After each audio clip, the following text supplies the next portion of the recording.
Halo semuanya, selamat pagi. Kita kembali lagi kebaktian online. Sekarang teman-teman, sebelum kita mulai kebaktian kita, teman-teman dipersilakan untuk saat teduh pribadi.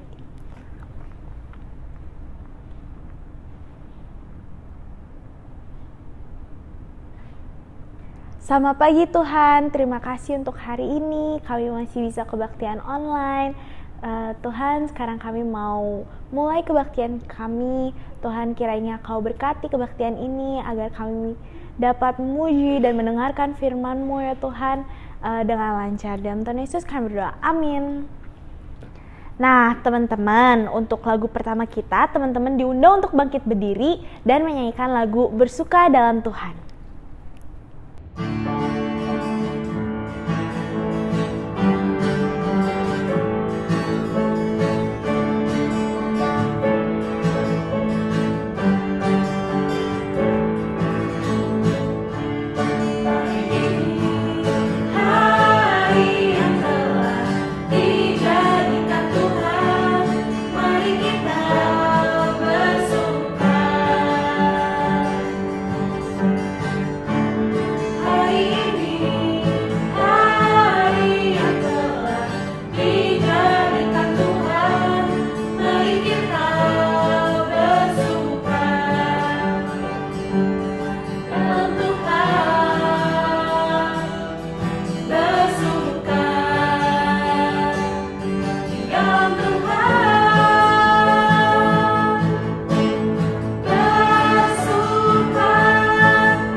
Fotum dan salam.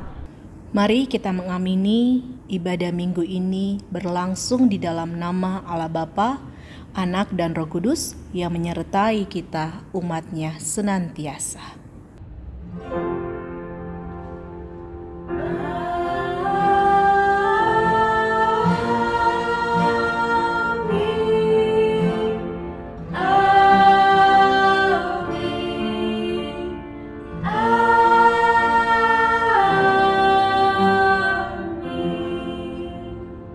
Kasih karunia dari Allah Bapa, Anak dan Roh Kudus beserta kita sekalian. Dan beserta saudara juga. Nah, teman-teman dipersilakan untuk duduk. Teman-teman, pada pagi hari ini kita akan belajar dari tema yang berjudul menjaga ruang yang aman. Berita tentang kekerasan bukan berita yang baru pernah kita dengar. Seringkali kita melihat korban sulit untuk melawan dan menyimpan sendiri kejadian tersebut. Dalam perenungan firman Tuhan hari ini, kita diundang untuk menolak dan melawan kekerasan itu dan menjadi sahabat bagi mereka yang mengalaminya. Agar kita dan mereka bisa merasakan ada ruang aman bagi kita semua. Untuk lagu kedua, mari kita menyanyikan Besarkan Nama Tuhan.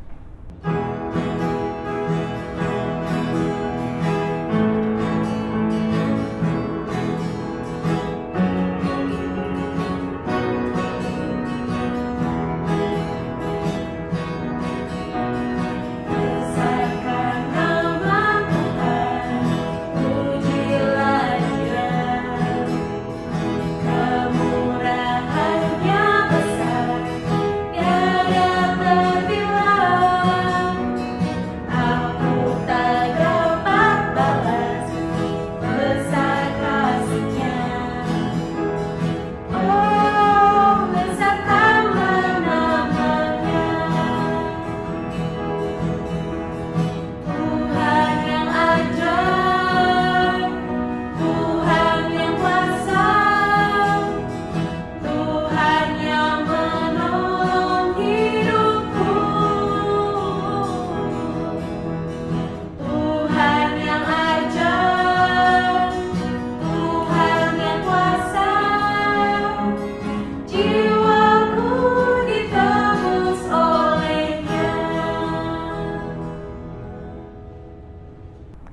Teman-teman, sekarang kita mau masuk pengakuan dosa. Dalam menjalani masa muda ini, kita seringkali berpaling dari Tuhan. Seringkali kita lupa untuk melibatkan dan mengandalkan Tuhan dalam setiap pergumulan kita.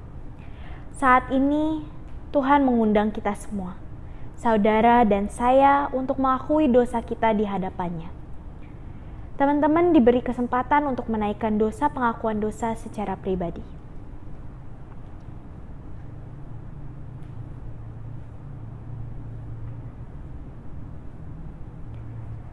Bapa kami yang ada di surga, Tuhan, kami datang pada hadirat-Mu pada saat ini. Kami mohon untuk pengampunan dosa ya Tuhan. Seringkali kami menyakiti hati-Mu, mau secara langsung atau tidak langsung. Tuhan, kami mohon maaf jika seringkali dalam hidup kami sering mengabaikan perintah-Mu. Kami juga sering melakukan perbuatan yang tidak sesuai dengan kehendak-Mu ya Tuhan. Kiranya Kau bimbing kami, agar kedepannya kami akan melakukan segala sesuatu hanya untuk nama-Mu ya Tuhan. Terima kasih Tuhan untuk pengampunan-Mu. Di dalam nama Tuhan Yesus kami berdoa. Amin.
Teman-teman diundang untuk bangkit berdiri, mari kita semua mendengarkan berita anugerah dari Tuhan. Terimalah berita anugerah dari Allah yang tertulis dalam Mazmur 23 ayat 6. Kebajikan dan kemurahan belaka akan mengikuti aku seumur hidupku, dan aku akan diam dalam rumah Tuhan sepanjang masa. Demikianlah berita anugerah dari Tuhan. Syukur kepada Allah. Salam damai. Salam damai. Salam damai. Teman-teman, mari dengan penuh sukacita kita sambut janji dan pengharapan dari Tuhan dengan mengangkat pujian Manis Kau Dengar.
pelayanan firman. Adik-adik, sebelum kita masuk dalam firman Tuhan, mari kita satu di dalam doa. Mari kita berdoa. Puji syukur kami naikkan kepadamu ya Tuhan, yang sampai saat ini masih memelihara dan menyertai kami senantiasa.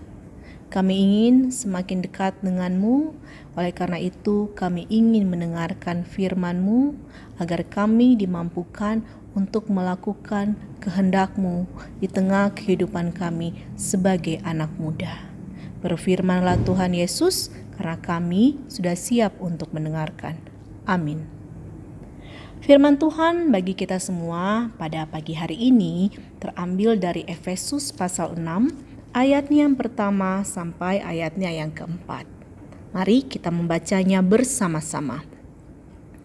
Hai anak-anak, taatilah orang tuamu di dalam Tuhan, karena haruslah demikian. Hormatilah ayahmu dan ibumu, ini adalah suatu perintah yang penting, seperti yang nyata dari janji ini, supaya kamu berbahagia dan panjang umurmu di bumi. Dan kamu bapak-bapak, janganlah bangkitkan amarah di dalam hati anak-anakmu, tetapi didiklah mereka di dalam ajaran dan nasihat Tuhan. Demikian firman Tuhan yang sudah kita baca dan saat ini siap untuk kita renungkan. Haleluya. Adik-adik yang terkasih, tema renungan kita pada pagi hari ini yaitu memberi ruang yang aman.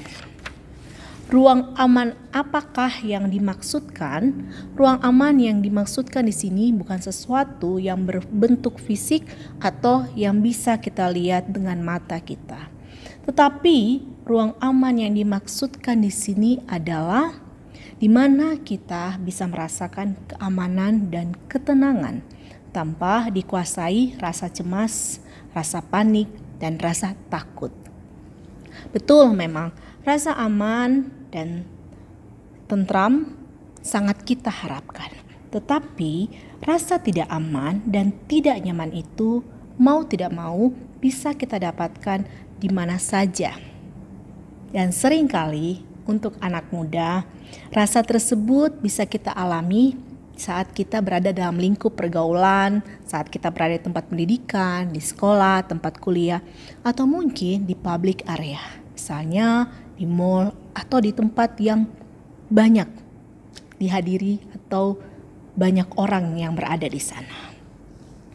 Perasaan-perasaan tidak aman, tidak nyaman itu biasanya muncul karena kita saat itu merasa kurang pede. Terus merasa asing. Aduh, tempat ini gak ada yang aku kenal, gak banyak yang aku akrabi, atau aku rasanya kayak beda sendiri. Atau bahkan ketika saat kita berada di sana, kita tuh merasa tertolak, merasa tidak diterima oleh lingkungan tersebut. Dan biasanya ketika kita mengalami perasaan tidak aman, tidak nyaman itu, kita memilih pulang ke rumah karena bagi kita, rumah adalah tempat teraman dan ternyaman bagi kita. Di rumah kita bisa jadi diri kita sendiri, kita bisa menampilkan diri kita apa adanya tanpa ada dorongan harus memulai percakapan, berusaha terlihat asik atau terlihat seru. Dan itulah mengapa kita merasa aman dan nyaman saat berada di rumah. Tetapi pertanyaannya, lantas bagaimana jika rumah tidak mampu memberikan rasa aman tersebut? Dan kalau sampai itu terjadi, pasti karena banyak faktor yang menyebabkan. Khusus hari ini yang menjadi perenungan kita adalah rasa tidak aman, rasa tidak nyaman itu terjadi karena adanya kekerasan. Kekerasan itu seperti apakah yang sehingga membuat kita merasa tidak aman dan tidak nyaman? Tentunya bisa dalam berbagai bentuk. bisa secara psikis atau secara fisik. Apapun itu namanya kekerasan. Dari bacaan kita pada pagi hari ini, Rasul Paulus kali ini menitipkan pesan dan mengingatkan kepada orang tua, kepada mama, papa kita yang mungkin juga ikut mendengarkan kebaktian ini. Orang tua kembali diingatkan untuk mendidik anak dalam kasih dan tidak membangkitkan amarah. Betul, harus mendidik dengan tegas. Tegas seperti apa? Dengan tertib dan memberikan pengajaran dan nilai-nilai. Jadi ketika kita sebagai orang tua dalam kondisi emosi dan marah, pesan itu harus dalam bentuk pengajaran, bukan dengan kata-kata yang mungkin membuat anak tidak mengerti atau sulit untuk mereka pahami. Nah, berbicara hal ini, saya tahu bukan hal yang mudah sebagai orang tua. Karena seringkali ada hal-hal yang bisa memicu emosi kita sebagai orang tua. Biasanya entah itu karena reaksi anak-anak saat menjawab, kita katanya baru 1 kata, anak sudah 10 kata. Kita baru tanya dengan nada yang datar, anak menjawab dengan nada yang tinggi. Atau kadang-kadang sikap mereka yang mungkin yang kita harapkan untuk lebih rajin di rumah, sayangnya kurang rajin. Atau rangkaian permintaan anak yang cukup menuntut bagi orang tua. Betul, hal-hal tersebut bisa memicu emosi dan amarah orang tua sehingga ketika itu sulit kita kontrol, terjadilah yang dinamakan kekerasan. Tetapi melalui firman Tuhan pada pagi hari ini, kita sebagai orang tua diingatkan kembali akan batas garis yang jelas, yaitu jangan memicu amarah anak-anakmu. Kita diminta dengan hikmat Tuhan untuk lebih mengontrol setiap ucapan yang keluar dari mulut kita sebagai orang tua dan tidak lupa menahan tangan serta kaki kita untuk tidak diarahkan kepada mereka. Karena ketika itu sudah terjadi, kita mau tarik lagi sudah tidak bisa. Dan ketika itu terjadi, anak menyimpan luka di dalam hatinya. Dan itu cukup membekas mungkin bagi mereka sampai hari-hari ke depan di masa muda mereka. Dan kalau orang tua diminta oleh Tuhan seperti itu dalam Efesus 6 ini, tentunya saya percaya ada juga terselip harapan dari orang tua kepada anak-anaknya. Harus ada timbal balik, harus ada 2 arah. Orang tua mengharapkan seperti ini adik-adik kepada kita, untuk kita bisa lebih taat. Karena tidak ada orang tua yang memberikan nasihat atau arahan kepada anaknya untuk sesuatu yang tidak baik. Dan ketika orang tua mengarahkan, mendidik, mengajar, harapannya sebagai anak kita bersikap taat. Kemudian yang kedua, lebih sopan dalam berkomunikasi. Alangkah baiknya jika kita mampu menjawab orang tua kita dengan kata-kata yang sopan, dengan emosi yang terkontrol, sehingga orang tuanya pun menerima dengan baik.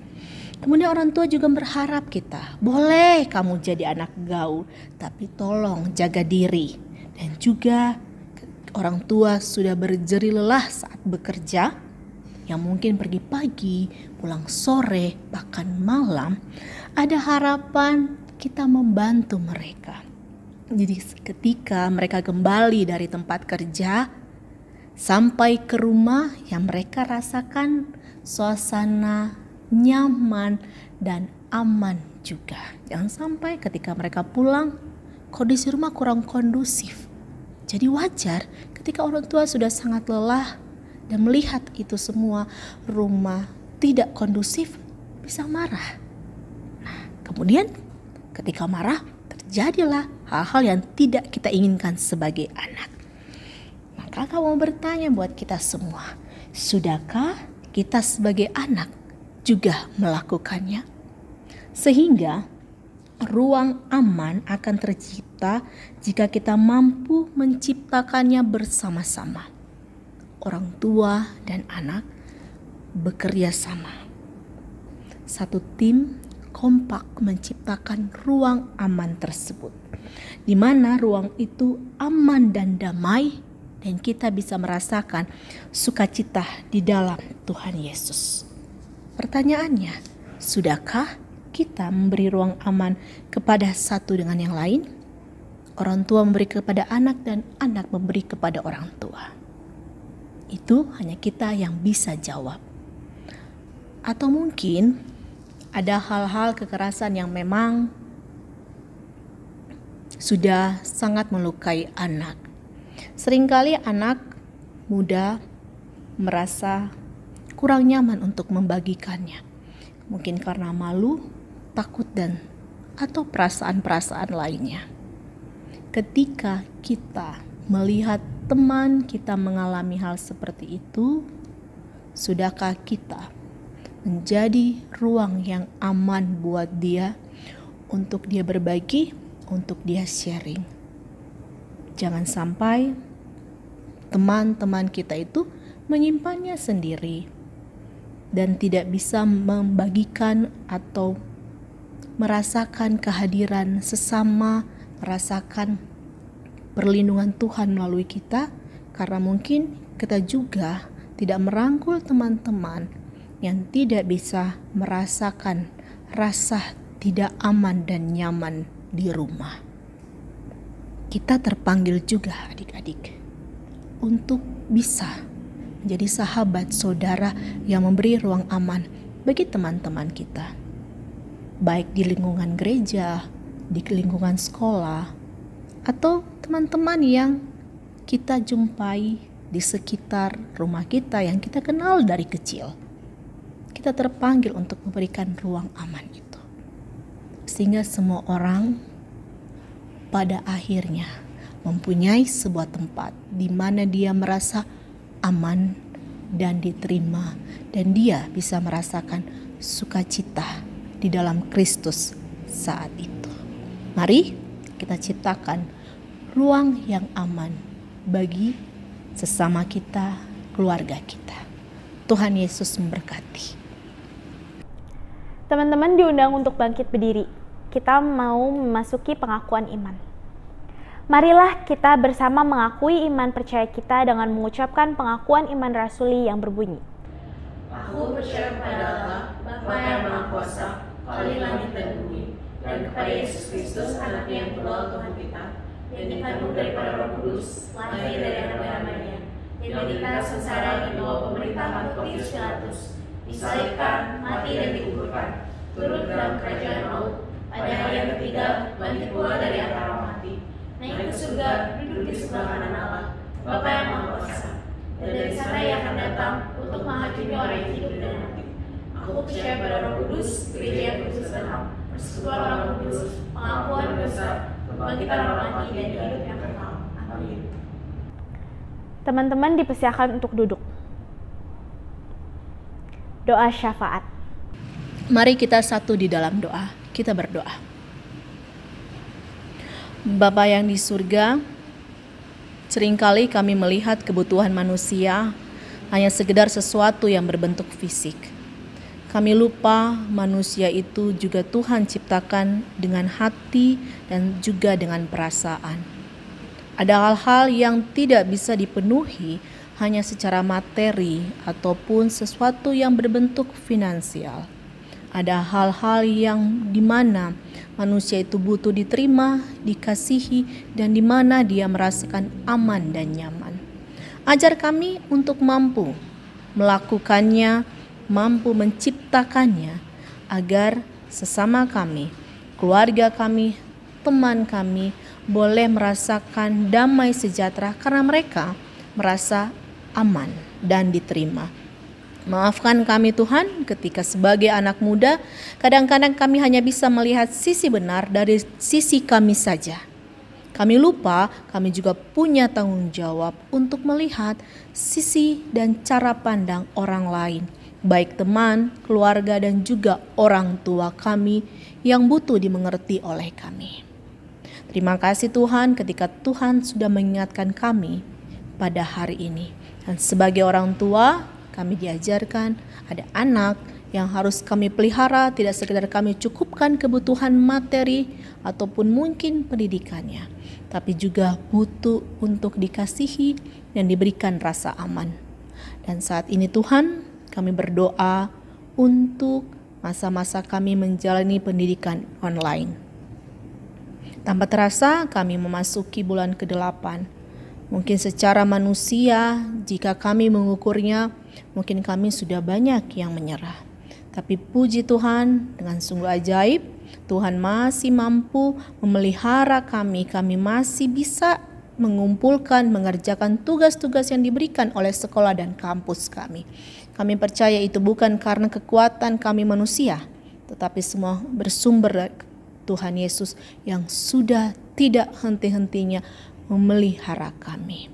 Kami mohon Tuhan agar keadaan bisa dipulihkan kembali, agar segala kesulitan, pergumulan manusia pelan-pelan bisa pulih, khususnya yang sedang bergumul soal pekerjaan, kondisi ekonomi dan usahanya, atau juga mungkin banyak hal yang terhambat karena kondisi pandemik saat ini.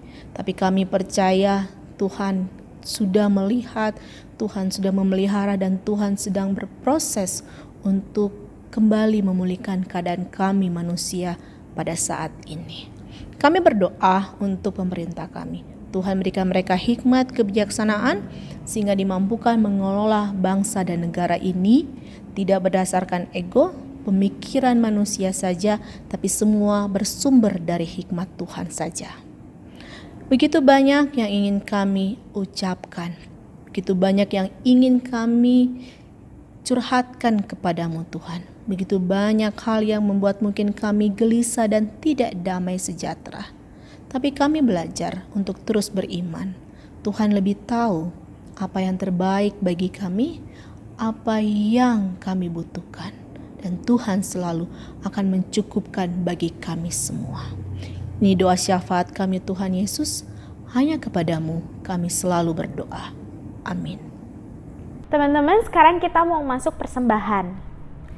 Sekarang tiba saatnya bagi kita untuk memberikan persembahan kita sebagai bentuk ungkapan syukur kepada Tuhan. Kita akan mendasari persembahan kita dari Imamat 19 ayat 5. Apabila kamu mempersembahkan korban keselamatan kepada Tuhan, kamu harus mempersembahkannya sedemikian, hingga Tuhan berkenan akan kamu. Seraya kita mempersiapkan persembahan, mari kita memuji Tuhan dengan mengangkat pujian dari syukur padamu ya Allah.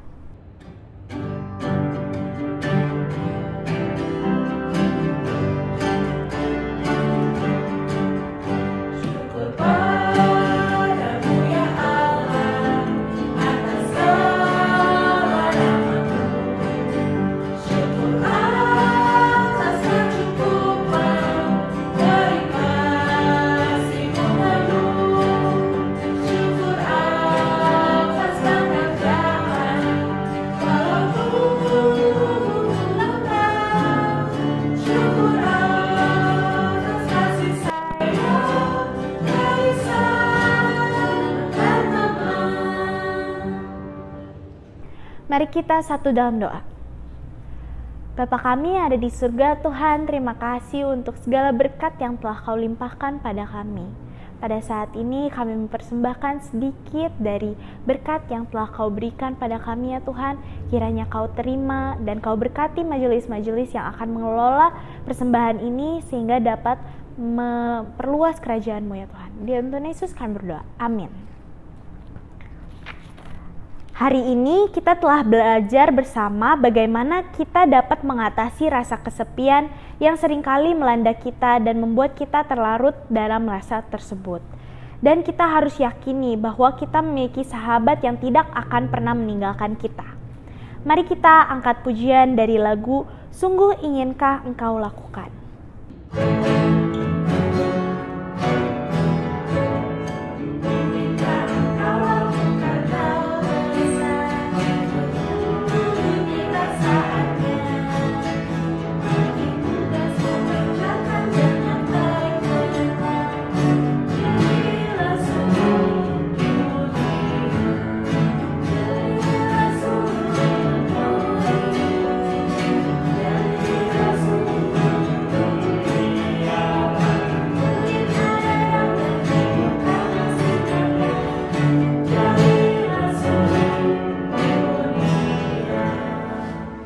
Pengutusan dan berkat. Kini arahkanlah hatimu kepada Tuhan. Kami mengarahkan hati kami kepada Tuhan. Jadilah saksi Kristus. Syukur kepada Allah. Terpujilah Tuhan. Kini dan selamanya. Dan marilah kita menerima berkat dari Tuhan. Tuhan senantiasa memberkati kita dan melindungi kita. Tuhan menyinari kita dengan wajah-Nya dan memberi kita kasih karunia. Tuhan menghadapkan wajah-Nya kepada kita dan memberi kita damai sejahtera.